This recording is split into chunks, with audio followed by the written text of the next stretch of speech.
good morning, good afternoon, good evening. Welcome back sa ating channel na Isa Truck. So isang maulang araw sa inyong lahat. At ito, tayo ay magbibigay ng konting pagbati at paalala kapag maulan. And so happy holiday po sa lahat. At ngayon pong maulan, tulad nito, pasok muna tayo saglit. Ay bibigyan ko po kayo ng konting, hindi man siguro to guide. Sino ba naman tayo na parang bigay ng guide na tulad nito. Ito po ay base lang sa mga experience ko. At malamang yung iba sa inyo naranasan nyo rin yung ganito na laging naulan. Pero sa mga bago at sa mga interested lang na magkaroon pa ng panibagong mga kaalaman tungkol sa pag-alaga ng carnivorous plant, lalo na kapag maulan, ayan, welcome po. So ngayong maulan po tulad nito, maaring isipin nyo ano pang gagawin namin kapag tulad nito sobrang lakas ng ulan. Malakas na lang hangin, no? Kapag maulan po ay pwede nyo pong gawin ay ipasok yung mga plant sa loob ng bahay, no? Kasi kung kayo po talaga ay nag-aalala baka liparin yung inyo pong halaman, yung mga paso, kaya tangay ng baha kung kayo po ay nasa mga mababang lugar, no? Ay pwede nyo pong ipasok yung halaman nyo. Kahit abutin kayo ng 1 linggo o higit pa, mabubuhay pa rin yan. Basta syempre wag nyo hayaan diligan pa rin kahit pa paano. Huwag naman yung sobrang dilig, kasi kung nasa loob na ng bahay, ibig sabihin less na yung exposure sa sunlight. Tapos sabihin natin hindi na natin kailangan diligan kasi nasa loob na, so didiligan nyo rin po yun kahit pa paano. Pero wag yung sobra. So kapag naman may mga plants kayo na tulad nito nasa loob, greenhouse, indoor setup, may grow light. Ito po walang grow light. Pero kapag nasa loob po ng ng greenhouse at maulan, possible na pwede kayo magdilig ng hindi ganoon ka regular kaysa dati. Ibig sabihin, kung araw-araw kayo nagdidilig, pwedeng every other day na lang muna. Kasi bakit kamo? Kasi syempre hindi naman po agad natutuyo yung mga halaman natin kapag nasa loob, lalo na't maulan. Pero ito po ang dapat nyong tandaan, kapag tag-ulan, tapos biglang may mga time na biglang iinit, kasi sa panahon po natin ngayon, dahil na rin siguro sa climate change, nagkakaroon po ng biglaang pagkatuyo, yung tipong katatapos lang ng ulan ng halimbawa kanina umulan tapos ngayon biglang uminit. Napakalaking bagay po na tuwing mangyayari na biglang uminit, huwag nyong kalimutan mag-mist. Kahit hindi na yung dilig na sobrang dilig, mist lang. Bakit? Kasi ang bilis po makatuyo niya ng halaman at media, lalo na yung sobrang init, Ito po ay base sa experience ko dito, kasi kapag hindi ako nagdilig, halimbawa umulan naman, sabi ko umulan naman ng kaninang madaling araw hanggang umaga, hindi na ako magdidilig ng ngayong araw na to kasi umulan naman. Dati-rati okay yun, pero ngayon napansin ko ang bilis makatuyo ng halaman. Tulad na itong Helianthera na to, kung makikita nyo yan, may mga brown yung iba dyan. Nung time po yan na talagang hindi ako nagdilig kasi nga umulan naman ng umaga, biglang nung hapon biglang init, yung alinsangan ang bilis makatuyo nung halaman, nung media, pati nung halaman. So ang kagandahan lang noon kapag halimbawa tulad ngayon tag-ulan, tapos nagkakaroon na ng tag-araw ng regular, tapos sabayan pa ng malamig na panahon. So ang ganda naman po ng tubo ng mga plants, yung mga bagong tubo. So ibig sabihin kapag tag-ulan at mainit, siguraduhin nyo na may-maintain nyo pa rin yung halaman nyo. Kasi walang lugar dapat sa atin yung papapabayaan natin yung pagdidilig, Kasi halaman yan eh. Parang tayo, 'di ba? pag may time na sagana yung pagkain natin o hindi, no? Kailangan regular pa rin yung pagkain natin na tama lang, hindi yung sobra, hindi rin yung kulang. Hindi maganda kasi pagka sobra or kulang, di ba? Sa tao at sa halaman. So, kapag tag-ulan, ano ba yung mga nagiging problema? Halimbawa, ito, ulan ng ulan. Sir, okay lang ba yan na maulanan na tulad yan? Dire-diretso yung ulan. Tapos, napapatakan ng malalakas na pressure ng patak yung aking halaman. So, okay lang po yun. Mangyayari dun sa, halimbawa, Venus flytrap, magkuklose yung traps ng Venus flytrap mo. Tapos, yung iba naman, nagkakaroon ng tawag doon, yung parang nabubugbog yung dahon ng plant. Kung nakakita na kayo ng gulay na nalanta, o kaya halimbawa, dahon, ito. Ang dahon ng, pag yan po, aking pinrest, nagkakaroon po ng ganyan, yung marka. So, kapag maulan, ganun din nangyayari dun sa mga plant sa labas. Kapag na-fresh yan, dito hindi masyadong halata, matibay itong dahon. So kapag na-press yan or nabigyan ng pressure ng patak ng ulan, nagkakaroon po sila ng parang lamog, nalalamog yung dahon. Yung dahon na nalamog na po yun, once na umaraw na ulit, nawawala naman. So sabi ng Venus flytrap, yung mga nag-close na traps, nag-o-open naman yan kung yan ay mga active traps pa. Pero kung yung mga lumang traps na yan, once na mag-close yan, kung mag-open man, hindi na siya makakakain ulit. So ang advice ko, kung okay lang sa inyo na gano'n, ihayaan nyo lang sa labas. Kung konti pa naman yung halaman nyo, pwede nyo ipasok sa loob.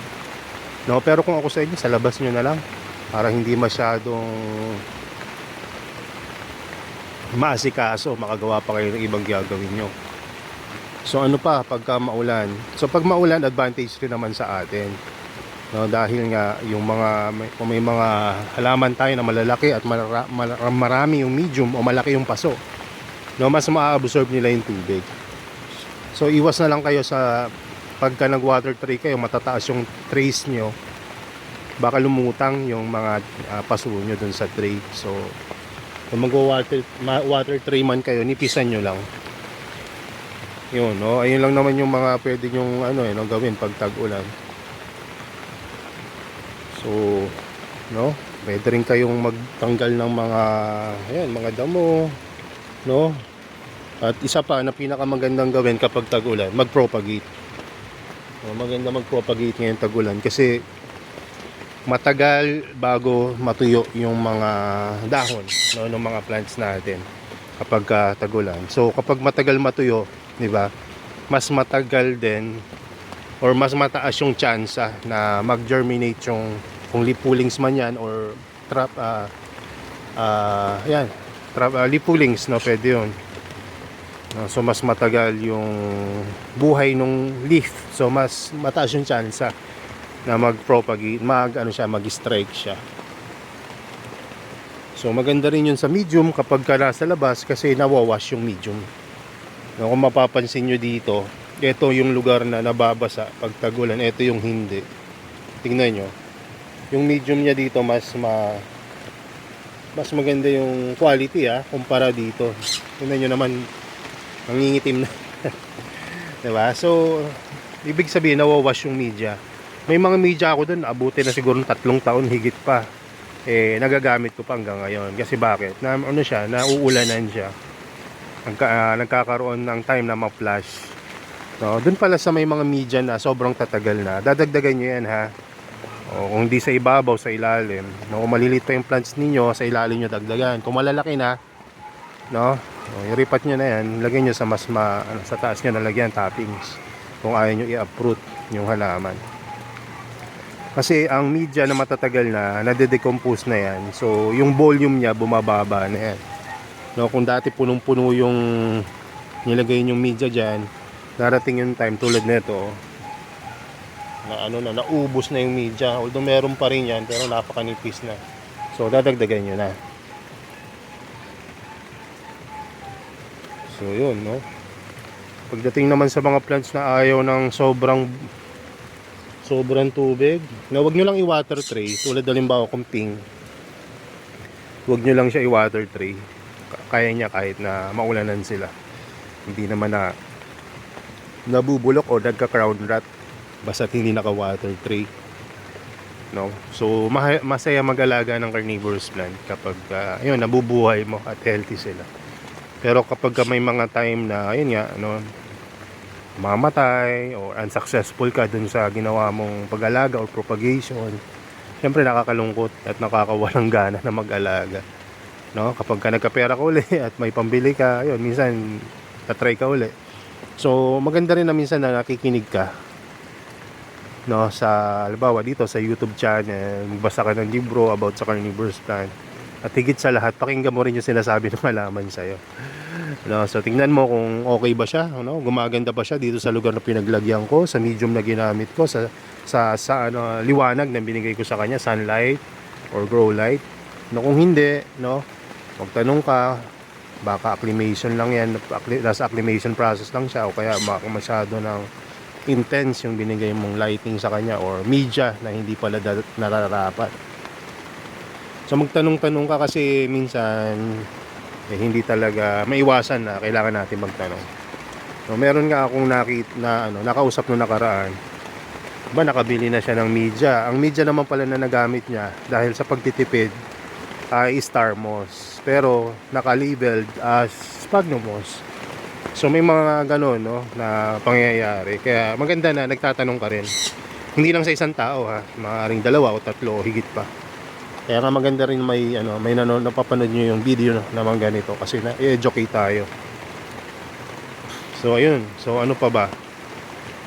Sa media dapat sphagnum moss, hindi star moss or java moss. Pwede rin yung mga peat moss, pero siguraduhin yung peat moss at low minerals yung gamit nyo. Kasi sa mga peat, decompose na yan, minsan tumataas yung nutrients contents or yung mineral content ng media. So para safe, pugasan nyo na maigi hanggat na luminaw yung yung pinagbabalawan nyo na tubig. Kahit wala kayong TDS meter po, pwede yun, pero mas maganda kung meron kayong TDS meter para safe talaga, no? Ganun ginagawa ko dati. Pakuluan ko yung media tapos hugasan ko hanggat luminaw. Pag kami na-measure ko yan, talagang optimal talaga yung measurement kahit hindi ko na i-measure. Medyo kabisado ko na. Kasi nga, nagawa ko na dati, no? Hanggat constant yung tubig, na low minerals naman ang ginamit mo, makasigurado ka na safe yung media. Ayan. Pagdating naman sa paaraw, pag ngayong tag-ulan, sir, okay lang kaya ito? Walang araw, maulan. So, okay lang yan. Kahit walang araw, may liwanag pa rin naman yan, eh. Diba? So parang naka-shaded sila ngayon dahil puro ulap at ulan. So okay yan, mabubuhay pa rin yan. So maganda ngayon, minsan nakakapagpahinga yung plants. So mas matitibay yung mga plants na nakapagpahinga. Ayan. Baga meron siyang cycle ng night and day. Ayan. So ano pa bang concern natin kapag tag-ulan? Pagkain, no? Kahit tag-ulan naman, nakakakain yung carnivorous plant, eh. Tingnan nyo tong Helianthera, itong Nepenthes dito. Pagka sinilip natin, kumakain pa rin sila kahit tag-ulan. Tingnan nyo. Ayan, o, puro langaw. Ayan, hindi ko lang mapuntahan yung iba pa doon, pero na-videohan ko na yan kanina, although mali yung pagkaka-video ko. Kaya umulit ako ngayon ng video. So, lahat yung mga picture na yan, puro mga puno yan ng insekto ngayon. Kasi walang makainan yung insekto kapag tag-ulan, kundi yung mga halaman natin na may payong. Yun, alam niyo yung lead ng alam niyo yung lead ng pitcher plant. Saan ba tayo? Dito kuha tayo ng sample dito. Yung lead ng pitcher plant, ito, tulad na ito. Ayan. Itong lead na to, nagiging payong yan ng mga insekto. Tapos yung ilalim niya, ayun yung nandun yung mga parang sweet na mga sweet na mga nectar nung lead. So kinakain nila yan. Tapos nadudula sila, napupunta na sila dun sa sa pitcher. So nakakakain rin sila pag tag-ulan. No, itong mga pitcher plant. Sa mga naman, tulad nito, syempre hindi sila makakakain kapag nasa labas yan sila kasi mauubos lang yung ants. Kasi karamihan langgam ang kinakain nitong mga tingikula, eh. So okay lang yun, no, kapag na tumigil na naman yung ilan, makakakain na naman sila. So kahit hindi niya na ipasok yung mga plants ninyo, no? Pero kung ako sa inyo, sabi ko nga, makinig rin kayo dun sa halaman. Kung nakita nyo talagang bugbog na yung halaman nyo at iilan pa lang naman yan, ipasok nyo na, diba? So pakinggan nyo rin kung ano yung sinasabi ng halaman sa inyo. Hindi man nagsasalita yan, pero may mga sign kung ano pwede nyong gawin kapag tag-ulan, no? Isa na doon nga yung sinabi ko sa inyo, kapag nakita nyo bugbog na, pwede yung hayaan lang sa labas, no? Makaka-recover naman yan, o ipasok nyo sa loob para hindi sila mabugbog. Kung halimbawa naman, no, ilang araw nang umuulan at nakita nyo parang nalulunod na tong halaman ko, di syempre common sense lang yun, ipasok nyo, no? Pero sa experience ko naman dito, hanggat tama yung setup nyo, umulan umaraw, mabubuhay yung plants ninyo. Ibig sabihin, kung hindi naman naka-water tray yan, yan, goods pa rin yan, no? Common sense lang, no? Kapag nakikita nyo nahihirapan yung halaman sa ganong sitwasyon, ibahin nyo. Tulad na lang halimbawa, may mga halaman ako dun dati, sobrang init. Siyempre, nilipat ko sila sa mas less yung init. So, dito ko nilagay. Halimbawa naman, kinakain ng daga yung ilalim, o ilipat nyo. Kumbaga, lagyan nyo ng solusyon yung mga issues dun sa growing area nyo. Hindi lahat na nakikita nyo sa internet susundin nyo. Kumbaga, meron kayong gagawin na kayo lang yung sistema nyo yun. Iba yung, magkakaiba tayo kasi ng setup Maaring ito yung setup ko, maaring yung iba nag-uumpisa pa lang, maliit pa lang yung setup. So, no, gawan nyo ng paraan. Alam nyo yung ginawa ko dati nung nag-uumpisa pa lang ako, para mas madali kong namamanage yung mga halaman. Halimbawa, wala pa namang 40 piraso, no? Less than 10 pa lang or 10 pa lang yung mga paso nyo. Ilagay nyo siya sa cage, no? Narinig nyo ako ng tama, cage. Pag nasa cage yan, kung kailangan nyo ng more humidity, lagyan mo lang ng kortina or plastic yan sa gilid na manipis or kulambo, no? Malilis na yung pasok ng hangin doon at mas tumataas yung humidity. Kung gusto nyo naman na mas maaraw, edi tanggalin nyo yung net o kaya yung plastic, edi more sunlight. O kung gusto nyo naman ng i-water tray kasi tag-init nung time na yon, edi pwede nyo lagyan ng tray yung loob ng ng cage, no? At napakadaling i-manage kasi nasa loob ng cage, hindi siya napupuntahan ng tao, hindi siya nagagalaw, nalalaruan, hindi siya nakakain ng mga maliliit na mga hayop tulad ng daga, panike, ibon, kasi ayun yung mga kalaban ng carnivorous plant natin, pusa, aso. Ayan, hindi na papasok yung mga halaman at para guluhin, no?